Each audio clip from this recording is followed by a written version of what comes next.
రైతులకు కేంద్ర ప్రభుత్వం అందిస్తున్న పథకం ప్రధానమంత్రి కిసాన్ సమ్మాన్ నిధి. ప్రతి ఏటా రైతులకు వ్యవసాయానికి పంట పెట్టుబడి కోసం కేంద్రం ఆర్థిక భరోసా కల్పిస్తోంది.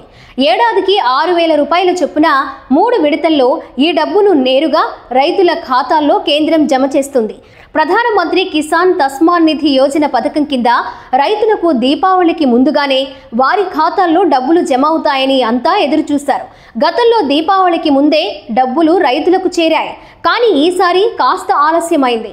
దీంతో పీఎం కిసాన్ కోసం రైతులు ఆశగా ఎదురు చూస్తున్నారు. ప్రధానమంత్రి కిసాన్ సమ్మాన్ నిధి యోజన నిధుల కోసం దేశవ్యాప్తంగా కోట్ల మంది రైతులు నిరీక్షిస్తున్నారు.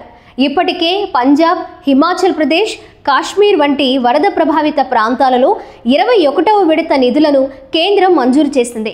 అయితే మిగిలిన రాష్ట్రాల్లో కూడా దీపావళికి ముందుగానే ఈ నిధులు విడుదలవుతాయని రైతులు ఆశగా ఎదురు చూశారు. ఈ క్రమంలోనే వచ్చే నవంబర్ నెలలో నిధులు విడుదలవుతాయనే మాట ఇప్పుడు వినిపిస్తోంది. నవంబర్ మొదటి వారంలో నిధులు విడుదలయ్యే అవకాశం ఉన్నట్లు తెలుస్తోంది. ఇక బీహార్ అసెంబ్లీ తొలి విడత ఎన్నికలు నవంబర్ 6న జరగనున్నాయి. ఆ తేదీ కంటే ముందే కేంద్రం ప్రకటన చేసే అవకాశం ఉన్నట్లు తెలుస్తోంది. అయితే దీనిపై మోదీ సర్కార్ ఇప్పటి వరకు ఎటువంటి ప్రకటన చేయలేదు. ప్రధానమంత్రి కిసాన్ సమ్మాన్ నిధి పథకం దేశవ్యాప్తంగా చిన్న రైతులకు ఆర్థిక సహాయంగా మారింది.